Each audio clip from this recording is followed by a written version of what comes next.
Okay, let's take a closer look at the balloon number line. On the wall, you'll have a strip of painter's tape with the sticky part facing out, so you'll need to secure it on either side. You're going to place about an 8-foot strip, so mine right here is just half of that for example's sake.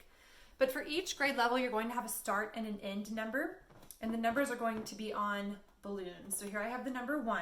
Kindergarten and first grade will work with numbers between 1 and 20. So the 1 balloon goes on one side, the 20 balloon will go on the other side. One at a time, you'll call students up to place their balloon on the number line where they think it will go. Now what they're trying to do is they're trying to use the relative location of the other balloons to figure out about where their number would belong. So let's say one student comes up and places the number 7. And then let's say another student comes up and places the number 8 over here. So that would be an incorrect placement.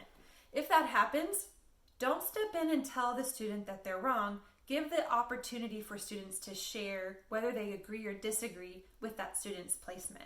So what we're doing here is we're promoting discourse among the students to have them discuss if they agree or disagree with the balloon placement and why. And only the original balloon placer, only the child who placed the balloon there is allowed to move it. So they will need to talk to them and help them understand why the balloon should move. So then that student can come up and place their balloon in a correct location. Now, some follow-up questions in order to debrief could include, how did you know where to place your number on the number line? Or what numbers do you see here that are missing that we could add? Also to keep in mind, for 4th and 5th grade, you're using decimal values. So be sure that you're using the proper mathematical language when you're expressing a certain decimal value. For example, we say 0 and 4/10 as opposed to 0.4. That avoids misconceptions later and helps students really understand the place value of that decimal.